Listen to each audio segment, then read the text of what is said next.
Salut à tous les amis, bienvenue sur l'atelier Adrien. Aujourd'hui on se retrouve pour une petite vidéo sur laquelle on va faire du do it yourself. On va faire une petite jardinière à aromates que vous pourrez mettre dans votre cuisine, tout simplement pour avoir du basilic, de la ciboulette, tout ça à portée de main et tout ça frais. Donc on va passer vite fait à la liste des choses que vous allez avoir besoin pour faire ça et vous allez voir c'est très facile et très simple. Alors de quoi allons-nous avoir besoin? On va avoir besoin de cette petite barquette donc en bois que j'ai récupérée, donc ça c'est de la récup, avec un sac plastique assez épais, j'en ai même deux, pour faire donc le fond. Je vais avoir besoin de petits tasseaux en bois ici fins qui vont me servir à faire un système d'éclairage pour notre petite jardinière. Donc du coup il va me falloir une petite prise pour mettre les fils avec le bon embout qui ira hop dans le condensateur. Le condensateur, si je prends celui-là, parce que regardez, c'est un condensateur modulable. Hop, voilà. C'est un condensateur modulable en volts. Donc je vais pouvoir voir quel voltage j'ai besoin pour éclairer mes prises. Et de là, en fonction de voir si j'ai un petit condensateur qui fera l'affaire ou sinon je laisserai celui-là en attendant. On aura aussi besoin de deux vis avec des écrous, de 4 petites vis, deux équerres. Ça, ce sont des remplettes, donc des restes de remplettes d'aquarium. Donc c'est avec du silicone. Il n'y en a pas besoin, je le retirerai pour pas qu'il jaunisse. Mais vous pouvez aussi utiliser d'autres remplettes que je vous mettrai de toute façon dans la description. Une petite agrafe pour donc le sac poubelle. Des vieux câbles, tout simplement, qui vont me servir. Je vais récupérer les fils électriques à l'intérieur, puisque comme je vais faire un système électrique, j'ai besoin évidemment de câbles. Voilà, avec une lime, un tournevis, de quoi couper et percer le bois. Tout bêtement, voilà ce qu'on va avoir besoin pour faire cette petite jardinière aromatique. Alors on va pouvoir se mettre directement au boulot. On va commencer par faire les systèmes d'applique en bois et donc à la découpe et au perçage. Ok, donc j'ai fait deux petits marquages ici et pareil en bas à 3 cm de notre angle. Et donc je vais mettre les planches à ce niveau-là qui va donner hop, deux petites barres qui vont partir comme ça et comme ça. Je vais faire ça dans la grande barre puisque je veux des barres qui vont être assez hautes. Histoire de passer au-dessus des plantes comme les basiliques qui montent quand même assez haut. Donc grossièrement j'ai besoin de cet espace là et de 30 cm au-dessus en termes de hauteur pour faire donc le pied de notre lampe. La profondeur faisant 13 cm, je vais avoir besoin de deux barres de 43 cm. De là j'aurai besoin de deux barres qui vont être posées de façon horizontale comme ça et donc j'ai besoin de la taille entre les deux barquettes qui font 18 cm.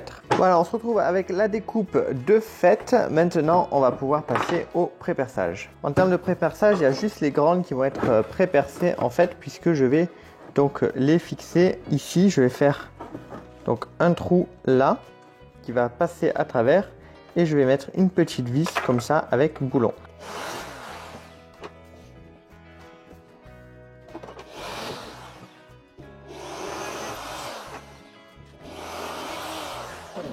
Ok, donc mes trous sont faits. Comme vous pouvez le voir, j'ai fait d'abord un trou simple, puis un trou assez gros, tout simplement, qui va permettre à la vis de bien rentrer à l'intérieur, comme ça. Et parce que tout simplement, elle était légèrement trop courte, donc comme ça, elle dépassera assez pour mettre le petit boulon. Voilà, ça ne branchera plus. Maintenant, je vais fixer celle-ci comme ça. Je vais d'abord essayer juste de la fixer comme ça avec des pointes. Si je vois que ça ne tient pas bien, je mettrai l'équerre que l'on a prévu de côté. Et pour m'aider, je vais utiliser ceci. Je vais même en profiter pour mettre un petit peu de colle à bois pour renforcer tout ça.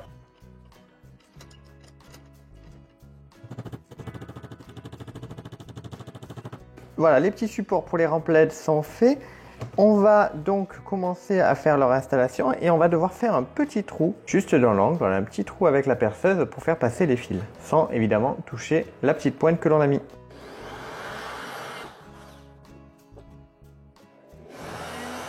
Vous pouvez voir que là le bois avait été un peu fissuré avec la pointe, donc on va y mettre de la colle à l'intérieur pour le consolider. Je vais même y mettre un petit serre-joint pour être tranquille. Alors si vous en avez la possibilité, moi je vous conseille de mettre des petits points de colle avec du pistolet à colle ou des petits morceaux de scotch sur les petites agrafes qui sont là, histoire de ne pas percer le sac que l'on va mettre à l'intérieur. Moi par exemple, je vais utiliser ce petit scotch épais en mousse. Voilà, c'est fait. Comme vous pouvez le voir, j'ai protégé l'intérieur. Avant de s'attaquer au plastique, je vais m'attaquer au système d'éclairage. Alors je ne l'ai pas précisé, mais vous pouvez évidemment le peindre. Moi personnellement je ne vais pas le peindre, je vais le laisser comme ça couleur bois, mais vous pouvez très bien peindre votre fabrication si vous le souhaitez. J'ai déjà l'intention de mettre 2 bandes LED ici, tout bêtement, mais c'est un peu embêtant parce que vous voyez ici ça se coupe là. Donc du coup faire un système là en série je peux pas. Donc ce que je vais faire c'est que je vais en mettre la deuxième ici et avec des fils aussi qui vont partir.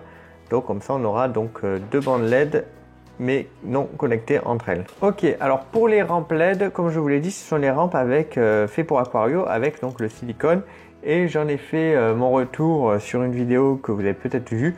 Le silicone a tendance à jaunir et du coup les lumières à être bien moins efficaces. Donc ce que je vais faire c'est que je vais retirer tout simplement le silicone de notre petite rampe LED.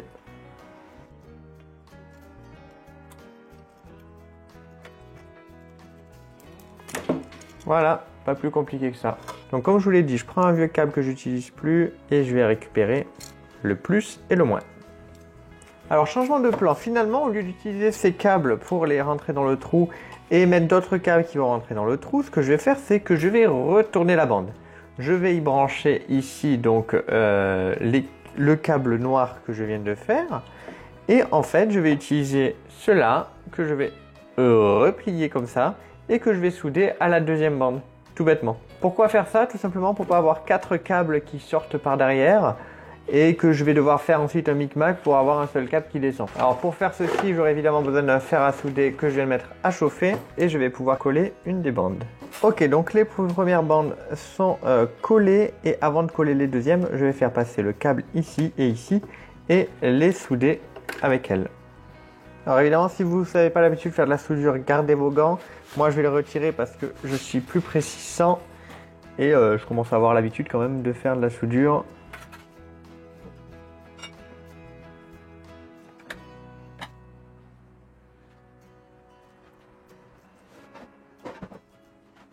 Ok, donc les soudures sont faites ici et ici, on est bon. Il n'y a pas besoin vraiment de mettre de quoi les protéger puisque de toute façon ça, c'est pas protégé, donc il faut pas que ce soit en contact avec de l'eau.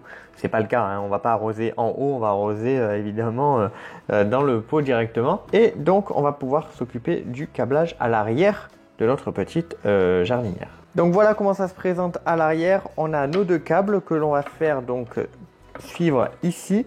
Ils vont se rejoindre en haut. Important, en haut. Pourquoi ils vont se rejoindre en haut et non pas par exemple en bas? Tout bêtement parce que imaginons qu'il y ait une fuite d'eau dans mon système, je ne veux surtout pas que ce qui est en bas soit en contact avec l'eau, donc on va le mettre en hauteur pour plus de sécurité. Donc évidemment par contre il faudra faire que je fasse attention et que je trouve un moyen de protéger ce système là, puisqu'il ne faut pas que quand j'arrose par hasard des gouttes d'eau ou quoi tombent dessus. Donc c'est pour ça que même si ça se trouve déjà je vais le faire de base derrière une des planches pour être tranquille. Et ensuite, je vais quand même le protéger pour tout ce qui est fuite d'eau. Alors, est-ce que pour fixer ces câbles, on va s'embêter? Pas du tout. Je vais utiliser l'agrafeuse, en faisant attention évidemment de ne pas percer mon câble, mais je vais directement l'agrafer. Je vais voir si ça tient, sinon je passerai au pistolet à colle. Donc regardez, vous pouvez voir ici, il y a 2 petites barres. Donc c'est là où sont les pointes de vos agrafes. Donc il faut tout simplement mettre le câble bien au milieu. Donc c'est fait, j'ai préparé mes câbles, donc je vais utiliser ceci, tout simplement pour les connecter ensemble. Donc je vais mettre les 2 plus ensemble et les 2 moins ensemble. Je mettrai du Chatterton pour rendre ça un peu plus étanche, pour être tranquille. Et c'est là directement que la prise va se brancher. Voilà, c'est donc fixé ensemble les 2 moins avec les 2 moins, les 2 plus avec les 2 plus. Et je vais donc utiliser du Chatterton pour rendre cela plus étanche et pour être sûr aussi, vu l'épaisseur du truc, qu'ils ne se touchent pas entre eux. Ok, voilà, donc on part vraiment sur de la sécurité pour être tranquille et pour être sûr qu'il n'y ait pas d'eau qui accède à la prise. Donc ça c'est mon petit condensateur à niveau, je l'ai mis au minimum à 3 volts et on va le voir tout simplement si ça fonctionne. Si ça fonctionne pas, j'augmente le voltage petit à petit pour ne pas envoyer trop d'un coup et pour être tranquille. Donc là, 12 volts, ça s'allume pas, c'est qu'il y a un problème dans mon câblage quelque part. Ok, donc j'ai fini par trouver d'où venait le problème. En fait, voilà. Donc là, ça marchait pas. J'ai démonté ça pour rien. En fait, il fallait juste faire hub. Donc voilà, tout simplement. Autre chose, hop, que vous m'avez pas vu faire. Vos yeux, attendez que la caméra s'adapte. Voilà. Il y avait, hop, je vais le débrancher, comme ça vous verrez un peu mieux d'ailleurs. Voilà. J'ai dû refaire le branchement ici, vous voyez, il n'y a plus la protection. Parce qu'en fait, ces 3 LED là ne fonctionnaient pas. Donc j'ai coupé la bande, j'ai mis 3 LED d'une autre, j'ai relié ici aussi. Et voilà, ça fonctionne. Donc là, d'après le petit truc, du 9 volts, ça passe, mais je trouve que c'est un peu moins éclairé qu'avec du 12 volts. Je ne sais pas si vous allez la voir à la caméra, la différence. Je vais essayer de vous montrer. En gros, là, on a l'éclairage de 9 volts, là de 12. Vous voyez la différence? Donc, il faudra que je trouve un petit condensateur. Je crois que j'en ai en plus, des petits condensateurs de 12 volts, parce que je souhaite garder ce petit truc avec la petite molette. Je trouve que c'est vachement pratique. Donc voilà, l'éclairage pour nos plantes est fait. Et maintenant, on va devoir mettre la protection à l'intérieur. Et je viens de me remarquer que les petites agrafes que j'ai mis pour tenir le câble dépassent ici.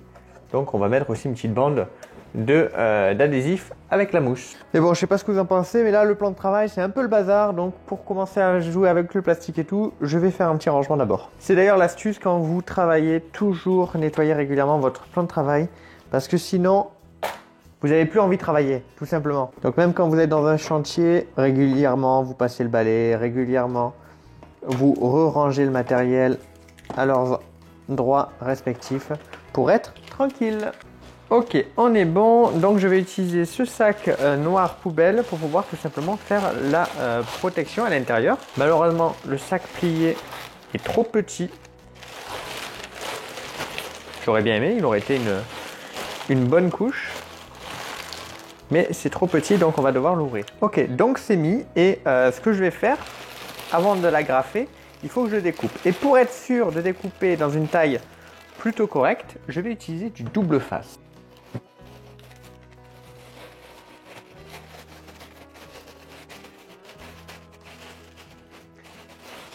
Donc là pour l'instant j'en ai retiré un histoire de pouvoir le faire plus facilement.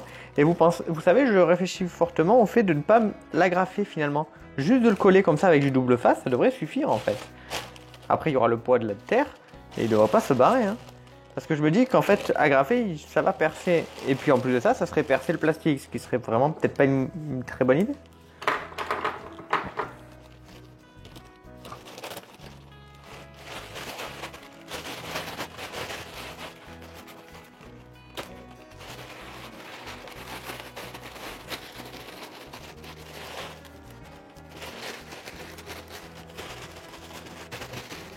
Ok, il est collé partout, donc je vais passer à la découpe, tout simplement. Et alors que je suis en train de le découper, je me dis que c'est pas une bonne idée. Je me dis, pourquoi pas tout simplement le replier. Donc heureusement pour moi, j'avais pas coupé de beaucoup. Et voilà qui est bon. Donc on a notre plastique qui est collé. Je l'ai carrément rabattu sur lui-même, comme je vous l'ai dit, plutôt que de le déchirer autour. Il me reste donc à mettre le terreau, à mettre nos plantes, à le mettre en place et on sera bien.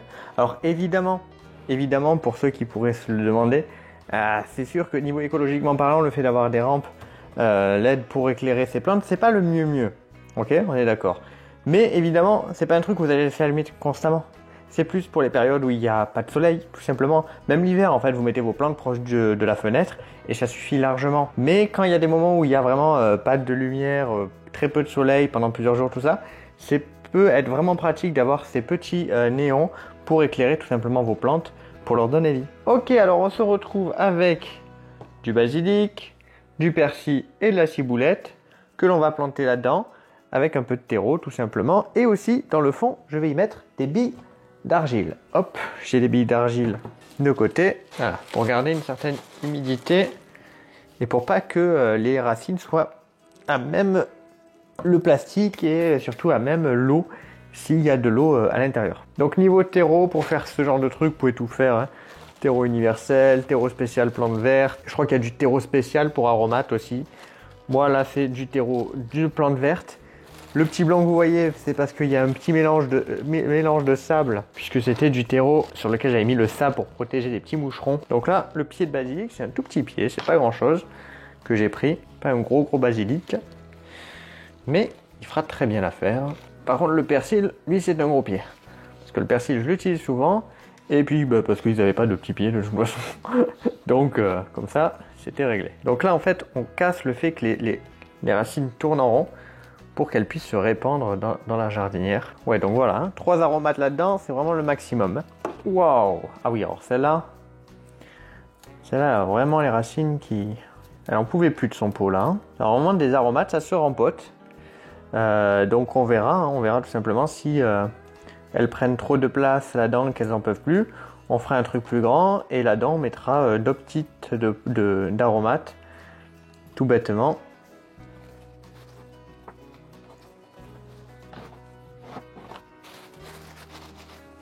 Hop. J'en ai un autre dans un sac à bain. Je l'ai mis dans un sac à bain pourquoi? Parce que regardez ça. Voilà. Un chat a vu que c'était intéressant ça. Le dernier là, le petit. Il a vu ça intéressant, il s'est dit bah tiens pourquoi pas éventrer le sac. Oh, vous voyez ça? Alors toi t'es mignon hein. Donc tes mimi, je te mettrai dehors plus tard. Alors je fais quand même en sorte que la terre soit derrière le plastique et pas au même niveau. Histoire que s'il y a de l'eau, comme vous le savez, ça aille sur le plastique et non pas sur le bois. Donc là on a quelque chose de pas mal, plus qu'à arroser et à mettre en place. Voilà, là j'ai éteint les lampes pour vous rendre compte à peu près de la lumière. Bah, ça va être très très bien. Quand il y aura besoin de leur mettre de la lumière, je le ferai. Et j'utiliserai peut-être un programmateur pour pas qu'il y en ait trop longtemps. Et sinon, elles auront la lumière du soleil, tout bêtement. On arrose un petit peu. Et là, on est bon. Hein, on arrosera de temps en temps. Et là, parfait. Des petites herbes aromatiques à la maison, tout bêtement. Donc si ce genre de petits trucs vous intéresse, si vous voulez que je vous montre comment on peut faire d'autres styles, d'autres modèles, n'hésitez pas à me le dire dans les commentaires. Hein. Moi je serais content d'en faire, hein, puisque j'ai que 3 types d'herbes là actuellement, donc on pourra voir d'en faire d'autres. Merci en tout cas d'avoir regardé cette petite vidéo. Je vous dis à très vite pour un prochain contenu. Bye bye tout le monde.